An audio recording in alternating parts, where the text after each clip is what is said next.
halkan waxaan isugu nimid inaan taageero hiil iyo hooba u muujino musharax madaxweyne Cabdullaahi Maxamed Aadan Salaamullaahi oo runtii aan isleeyahay maanta waa nin dalku u baahan yahay waanta aan isleeyahay dalku waa u baahan yahay intaas ka bacdi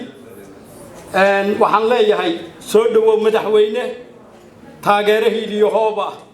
way kula garab taagan tahay dhammaan ummadda Soomaaliyeed iyo oo dhan waxaan jeclahay ilaahay inuu ugu rajo weynahay in dhammaan xildhibaanada dawladda federaalka ah ee soo socdo in ay codka ku siin doonaan sababtoo ah waxyaabo badan markii la fiiriyo ma laha cid ka mudan xag nabadgelyo xag isku wadid xag walba oo Soomaali aadan wax maanta dakana ah iyo wax aadan ka gelin waxaan leenahay soo dhawow madaxweyne soo dhawow waan leenahay